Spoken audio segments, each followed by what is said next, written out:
Hello दोस्तों, नमस्कार। SM किसी चैनल में मैं आप सभी लोगों का दिल से बहुत बहुत स्वागत करता हूं। अगर आपने फर्स्ट टाइम विजिट किया, इस चैनल को सब्सक्राइब कर लेना, साथ में बेल आइकन को हिट करके ऑल ज़रूर सिलेक्ट कर लेना। उसी के साथ साथ एक और चैनल है फ्री स्टॉक मार्केट क्लासेस करके, इसको भी अगर आप चाहो तो सब्सक्राइब कर सकते हो।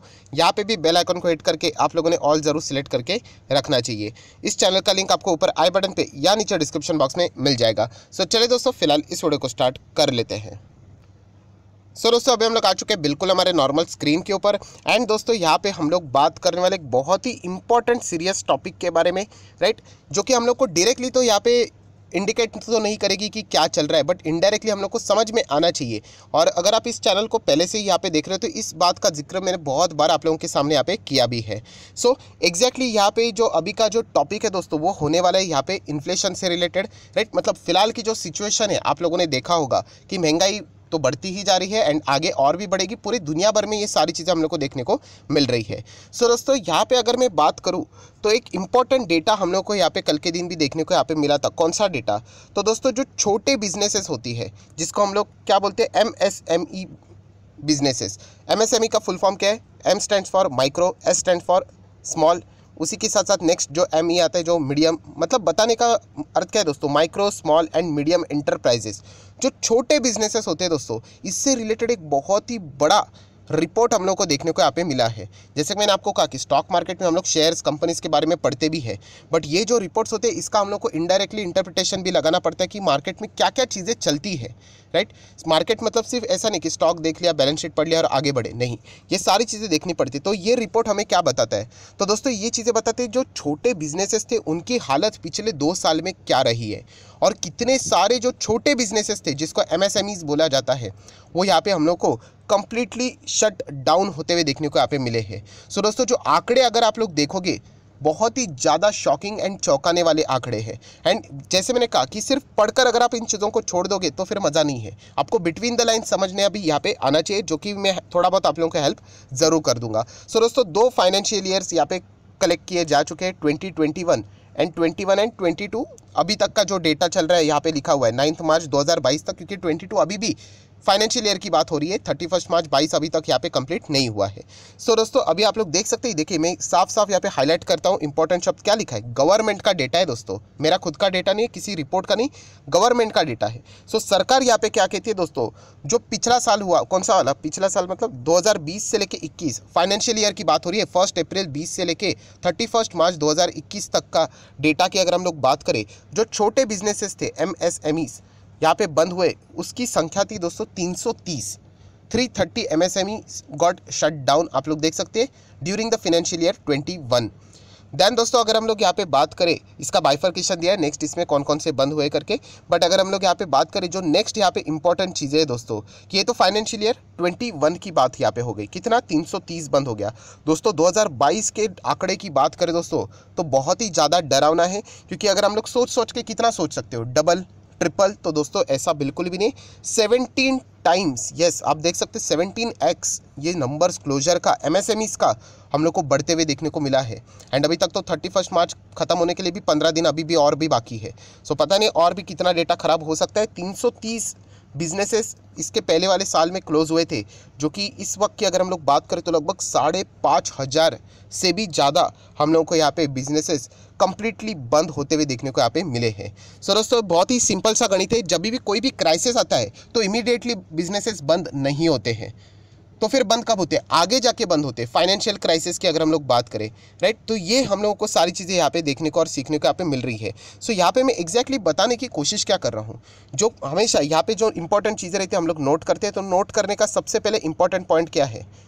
पॉइंट नंबर 1 यहाँ पे जैसे मैंने कहा कि जिस भी ईयर में प्रॉब्लम आती है, राइट, फॉर एग्जाम्पल 2000 अभी तक तो 22 ही चल रहा है, चलो पकड़ लेते हैं, ऐसा ही रफली कहना चाहूँगा 2025 में अगर कोई प्रॉब्लम आती है तो बिजनेसेस 25 में क्लोज नहीं होंगे, 26-27 में जाके हम लोग को वो क्लोज होते हुए देखने को मिलेंगे। ये आप लोगों को समझ में सबसे पहले आना चाहिए। देन अगर हम लोग को सीखना है, पॉइंट नंबर 2 कौन सी चीज़ सीखनी है, कि दोस्तों यहाँ पे देखिए बात किसकी चल रही है, MSMEs मतलब छोटे business, micro, small, medium enterprises की बात करें, किसी बड़े बिजनेसेस की बात है? बिल्कुल भी नहीं। ये सबसे बड़ा एडवांटेज होता है दोस्तों। स्टॉक मार्केट से रिलेटेड भी ये बातें डायरेक्ट हिट होती है कि अगर जब भी हालत बहुत ही ख़राब हो जाए, जो कि अभी की सिचुएशन की भी अगर हम लोग बात करें तो आप लोग देख सकते हैं हालत ख़राब होने वाले। भले युद्ध यूक्रेन रशिया में हम लोग को देखने को मिले, बट जो महंगाई का युद्ध है वो तो हम लोग को हर जगह पे देखने को यहाँ पे मिलने वाला है। तो इसके चलते दोस्तों जो छोटे बिजनेसेस है वो सफ़र करते हैं, वो यहाँ पे मार्जिन्स को मेंटेन नहीं कर पाते। उनको प्रोडक्ट्स के दाम अगर बढ़ाना पड़े तो उनके कस्टमर लूज आउट हो जाते हैं। एंड इसीलिए दोस्तों जो छोटे बिजनेसेस है, जो आप लोगों ने देख लिया कि 2020 मतलब 21 फाइनेंशियल ईयर में 330 ही बंद हुए थे, वो सडनली 17 गुना तक नंबर यहाँ पे बढ़ गया। सो मेरा ओवरऑल कंक्लूजन क्या है दोस्तों बताने का, कि यहाँ पे जो छोटे बिजनेसेस होते हैं दोस्तों, उसमें अगर आप पैसा लगाते हो, बहुत ही ज़्यादा अलर्टनेस आप लोगों में होनी चाहिए। मैं बार बार कह रहा हूँ, जो ये स्मॉल कैप रहते हैं, मिड कैप रहते हैं, बहुत सारे लोगों को अट्रैक्टिव लगते हैं क्योंकि वो जो भागते हैं कमाल के रिटर्न्स देते हैं। बट ये याद रखिए, ये सबसे बड़ा रिस्क भी हम लोग लेकर यहाँ पे चल रहे हैं, राइट। तो ये आप लोगों ने चेक करना चाहिए कि कंपनी का बिजनेस कैसा चल रहा है। अगर कोई छोटी कंपनी में अगर आप इन्वेस्ट कर रहे हो, micro cap specifically, small cap, तो प्लीज़ इन चीज़ों को चेक कीजिए दोस्तों। ये आप लोगों को थोड़ी बहुत चीज़ें यहाँ पे समझ में आनी चाहिए। ये रिपोर्ट्स यही हम लोग को डायरेक्टली तो ये नहीं है, बट इनडायरेक्टली यही चीज़ें हम लोग को बताने की कोशिश यहाँ पे कर रही है।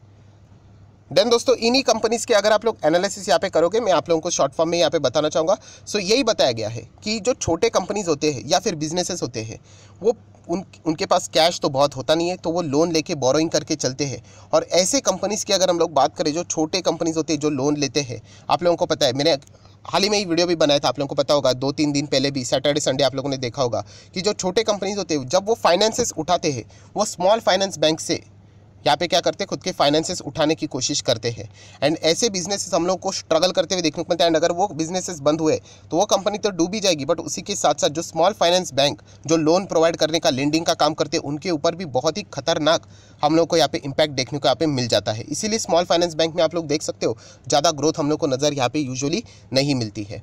सो ये सारा डेटा दोस्तों यहाँ पे आप लोग चाहो तो पढ़ सकते हो। ये डेटा सरकार ने खुद यहाँ पे जारी किया है, जिससे हम लोगों को यही समझ में आ रहा है कि कितने सारे जो छोटे बिजनेसेस है वो हम लोग को खतरे में देखने को मिल रहे हैं। नो डाउट इसमें कोई पॉजिटिव साइंस भी है, जैसे कि आप देख सकते हैं 77 लाख जो MSMEs थे वो हम लोग को ऑनलाइन भी रजिस्टर्ड होते हुए देखने को यहाँ पे मिल चुके थे। अगर हम लोग फाइनेंशियल की अगर हम लोग यहाँ पे बात करें, सो ये भी एक पॉजिटिव साइन तो है। बट यहाँ पे कंक्लूजन क्या है? कंक्लूजन सबसे बड़ा यही है कि कभी भी कोई बहुत बड़ा क्राइसिस आता है, प्रॉब्लम आता है। कोविड में आपको याद है कौन सी बड़ी कंपनी बंद हो गई?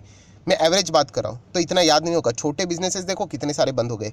तो ये चीज़ें आप लोगों को समझनी है दोस्तों, कि कभी भी बड़ी प्रॉब्लम आती है तो बड़ा जो स्टॉक होता है ना, वो कभी सफ़र नहीं करता है, सफ़र करते छोटे कंपनीज। एंड अगर कुछ ज़्यादा ही सफ़र करना पड़ा तो उनको शट डाउन भी होना पड़ता है। तो ये बहुत ही ज़बरदस्त आर्टिकल था, जिसके चलते हम लोग को ये सारी चीज़ें यहाँ पे सीखने को मिल रही है। सो दोस्तों वीडियो को क्लोज करने से पहले जितनी बातें थी वो मैंने आपको बता दी। अभी नो डाउट मैंने आप लोगों को एक ओवरव्यू दिया है। अगर आप लोग डिटेल में पढ़ोगे तो आप लोगों को और भी अलग अलग चीज़ें मिलेगी। उनको ये भी, सरकार को ये भी पूछा गया कि कोविड के चलते कितने बिजनेसेस एग्जैक्टली बंद हुए, उसका भी बाइफर्केशन उन्होंने दिया है, राइट। उतना डिटेल में हम लोग यहाँ पे नहीं जाएंगे, बट बताने का ओवरऑल कंक्लूजन यही है कि कभी भी क्राइसिस आते, प्रॉब्लम होता है, जो कि अभी भी हम लोग को देखने को मिल रहे हैं। Be with the good companies, be with the strong companies. ऐसे कंपनीज के शेयर ज़रूर नीचे आते हैं, बट वो ख़त्म नहीं होते। वो क्या करते हैं? बाउंस बैक करते हैं। ऐसे बहुत सारे कंपनीज है जो छोटा छोटा बिजनेस करती है, वो बहुत अच्छे रिटर्न्स दिखाती है, बट ऐसे सिचुएशन में बहुत ही रेयर ऐसी कंपनीज होती है जो कि उनके साथ यहाँ पे डील करके आगे कम बैक करती है। तो ये हमारा भी काम है, हमें चेक करना पड़ेगा। अगर आपके पास कोई भी स्मॉल कैप है, अगर आपके पास कोई भी मिड कैप है, राइट, अगर आपके पास कोई भी माइक्रो कैप है, राइट, तो ये नहीं मैं कह रहा हूँ कि वो ख़राब हो गए, सडनली एग्जिट हो जाए, बिल्कुल भी नहीं। ये अभी आपकी जिम्मेदारी और बढ़ गई है। चेक करो इन कंपनीज के बिजनेसेस कैसे चल रहे हैं, क्या इनके कॉन्ट्रैक्ट्स अभी भी अच्छे खासे चल रहे हैं, राइट। इनको मार्जिन्स मेंटेन करने के लिए अपने प्रोडक्ट्स के दाम बढ़ाने पड़ेंगे, सर्विसेज के दाम बढ़ाने पड़ेंगे। क्या उसके बाद भी कंपनी अच्छा बिजनेस करे तो आने वाले जो नंबर्स रहेंगे दोस्तों, ये तो और भी ज़्यादा इंपॉर्टेंट यहाँ पे होने वाले हैं। तो ये जो रिस्पॉन्सिबिलिटी है वो रिटेल इन्वेस्टर को भी यहाँ पे मैं बताना चाह रहा था, जो कि इस वीडियो के माध्यम से हम लोग को यहाँ पे अंदाज़ा आ रहा है। मैं आप लोगों को कोई डराने की कोशिश नहीं कर रहा, बट ये हकीकत है जो कि आप लोगों ने अगर जितना जल्दी एक्सेप्ट कर लिया तो उतना ही एडवांस में आप लोग यहाँ पे प्रिपेयर्ड रह सकते हो। सो नो डाउट मैं भी अपने पोर्टफोलियो को बहुत ही अच्छी तरीके से यहाँ पे रिव्यू करूंगा। जितने भी छोटे कंपनीज स्टॉक मार्केट के हिसाब से डेफिनेशन की अगर मैं बात करूँ, माइक्रो कैप, स्मॉल कैप, तो ज़रूर मैं उनको रिव्यू करूंगा। मैं चेक करूंगा उनके बिजनेसेस कैसे चल रहे हैं। यूजुअली देखा गया तो मैं ऐसे वैसे कंपनीज आपके सामने नहीं रखता हूँ, फंडामेंटली स्ट्रॉन्ग ही रखता हूँ यहाँ पे। बट स्टिल हम लोगों का भी कर्तव्य है कि एक बार ज़रूर चेक करना चाहिए कि कंपनी के बिजनेसेस कैसे यहाँ पे चल रहे हैं। सो आशा करता हूँ आप लोगों को एक थियोरेटिकल वीडियो था, बट स्टिल अगर आप लोगों को इसमें से कुछ सीखने को मिलेगा तो ज़रूर चाहो तो लाइक एंड शेयर कर सकते हो। एंड डीमैट अकाउंट अभी तक ओपन नहीं किया तो लिंक नीचे डिस्क्रिप्शन बॉक्स में, लिंक के थ्रू आप चाहो तो डीमैट अकाउंट ओपन कर सकते हो। आपका नाम, कौन सा अकाउंट ओपन किया है, जरूर मुझे कमेंट सेक्शन में बता देना। तो 25 वीडियो की लिस्ट है बेसिक ऑफ स्टॉक मार्केट से रिलेटेड, वो आप लोगों को फ्री ऑफ कॉस्ट यहाँ पे मिल जाएगी। So that's it, thank you very much दोस्तों, we will be meeting our next video. तब तक के लिए बाय बाय।